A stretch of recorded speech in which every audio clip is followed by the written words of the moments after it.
but hey, we'll Hey, survive. we're here, and we'll answer any questions you guys have for us.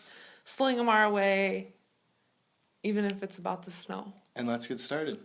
Awesome. So my name is Sam Thorson. I'm the content specialist here at Key Media Solutions. And I'm Jess Peterson. I'm a project coordinator here at Key Media Solutions. Yeah.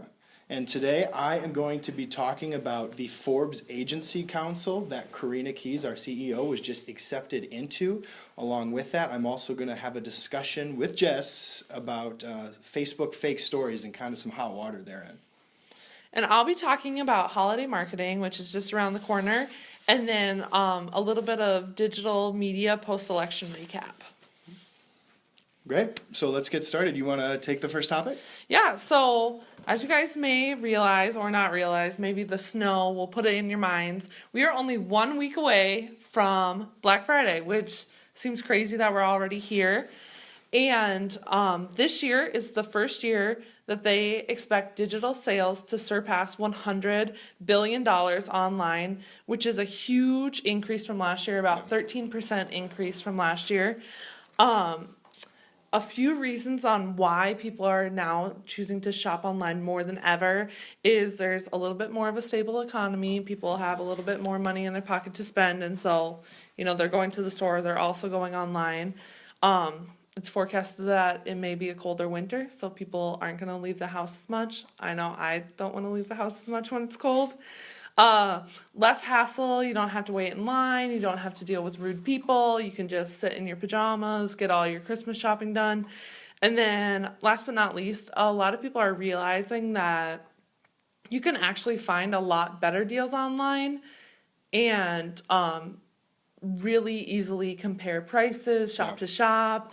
And most places offer free shipping. So really, as long as you kind of start that process early, you can get your gifts in time, save some money, and never have to leave your couch. I think we really started to see this last year. I remember last year during Black Friday, especially in-store sales were down more than I think they expected, and that largely had a big portion of the reason was just because online shopping took off. Yeah. And I think that's a trend that's definitely going to continue this year. Yeah, I do too. I think as people just realize that, they don't want to deal with the busyness, the parking, all that.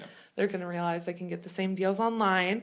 And then if you're a business that has, holiday specials or you want to do something for holiday marketing, I have 5 tips for you today.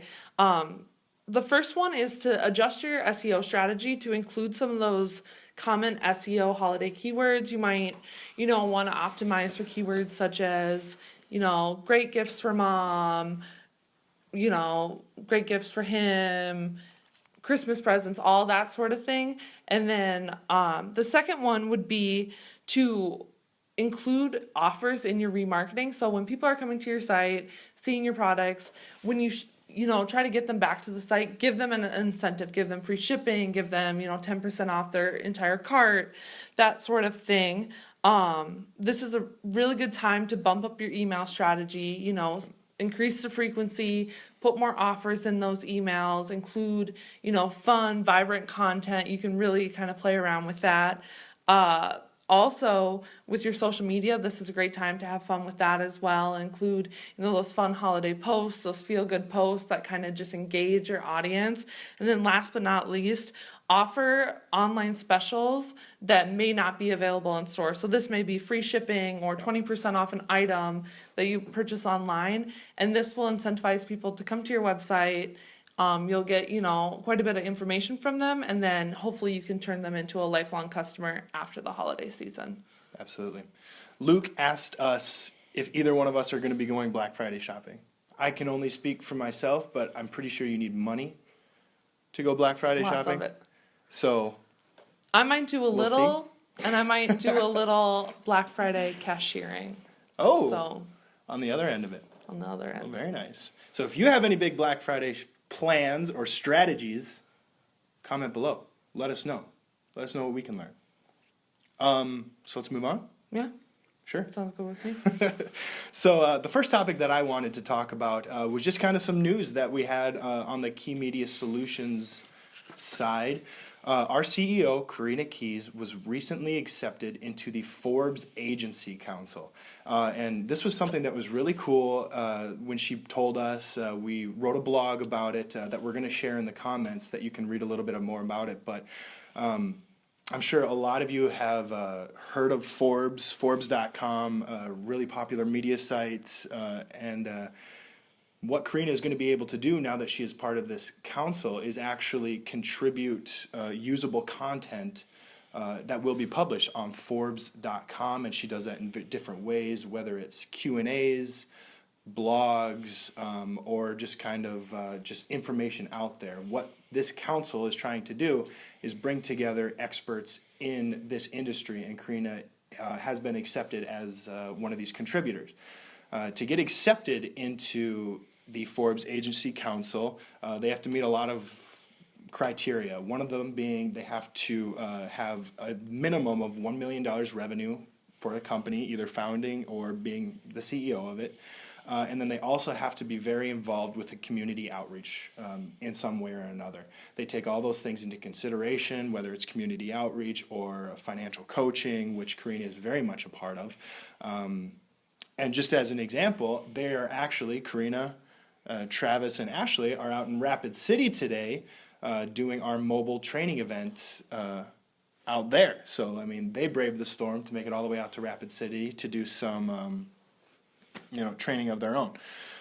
So this is a really cool thing, and you can read more about it. We wrote a blog about Karina being accepted, which Julie was nice enough to share in the comments. So go to that link and check it out, and you can read a couple of quotes on what Karina thinks about being accepted into this council is. And so check it out. Share it. Let us know your thoughts on it. But it is a really cool experience, and I'm really excited to see her expertise being shared on a big global platform like that. Yeah, it's really cool to be a part of that, and kind of, everyone here in the office will benefit from that because she's going to get, lots of experience and be able to kind of teach us, and we'll be able to contribute to some of that content, and it's going to be really cool. So we did get a question here from Rachel. She asked, with your research in Black Friday, is it going to be more beneficial for an online shopper to shop on Black Friday or Cyber Monday? I would say from the research I've done, just kind of preparing for the show today, is that most of the deals that people have online are now longer deals.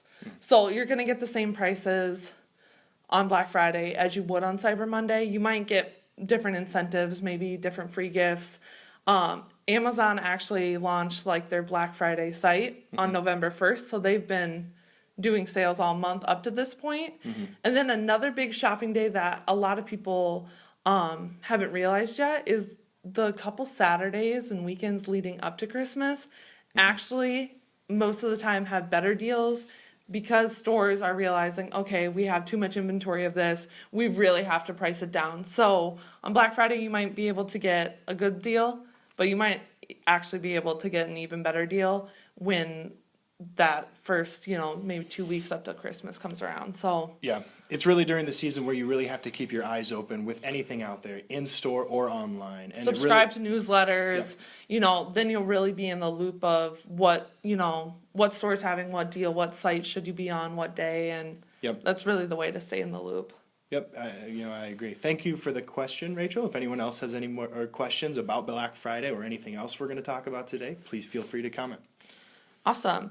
So my next topic is a little post-election recap. I know everyone's probably glad that the election season is over. Our news feeds are filled with movie trailers and cute dogs again, so that's nice. I thought some of the results as far as advertising were pretty staggering. So for the first time ever in election history, TV and digital spend were actually equal at about $68 million in this last quarter of the season. The two biggest digital platforms where political advertising were shown were Google and Facebook. And then this was also the election that had the most earned media by any candidate ever. Like, social media definitely contributed to all this free earned media for these for the candidates. And so Donald Trump had about $1.2 million in earned media, and that equated to about 36.9 billion impressions that he didn't, pay a single penny for. On the other end of it, Hillary Clinton had about $598 million of earned media, equating 27.1 billion impressions. Yeah. So those are huge numbers. Yes, they probably spent triple that in regular media, but that earned media and that, people talking, everyone had an opinion on something, that all contributed. And that's why I think we saw, some historic poll turnout numbers, and, social media really kind of contributed to a different wave of political revolution. Oh, absolutely. And, as far as political campaigns goes, this was something that was, not necessarily different, but we haven't seen a political election like this, as far as online, the experience with social media engagement, ever. On this level. So, this is a really interesting thing to look into, and I think as post-election continues and as we go back and continue to look at the campaigns and the performance of both candidates, I think we're really going to pull some crazy numbers like that. Yeah. I think that's the truth. So from Jess's point, I think that goes right into something that I wanted to talk about, and really I just want to have a conversation about this. So Facebook is kind of in a little bit of hot water right now, just with recent activity on their fake stories that are out there. We all see them, and we all see them out there. We all click them occasionally. We all click them, and some of them are fake, and there's just no way around it. They're fake. They're not real. They're not legitimate. And here's where the problem is those fake articles, especially during the election, were outperforming legitimate articles. And so that means that the fake articles were getting more likes, more shares, and more comments than actual legitimate articles. And that has brought, now looking back at the election, that's bringing a lot of people to question, should they be monitored? Should the content on social media be monitored? And Facebook has gone back and said, well, it's not that influential. It's, this is original content. And so it's just kind of interesting. And really, I just wanted to have a conversation about it. What are your thoughts? Well, I think that it kind of, to be honest, just kind of sucks, because there's enough people that don't do research into it. They don't, look at what links they're looking at. They don't look at, is this a source? They don't even bother, Googling it and, searching it on Snoops to see if it's been disproved.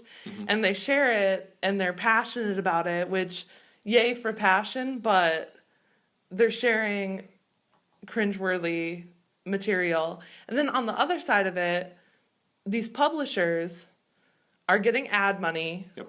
They're publishing bogus content, and they're getting people to share it, and they're just sucking in the ad money. And that's why I think it's great. Google announced this past week that they are going to stop showing advertisements on fake news sites. Yep. And so, I think that will help combat some of that issue, because they're not going to have the profit. But even that raises questions too, because how is Google going to be able to rank or decide whether a news site is real or legitimate?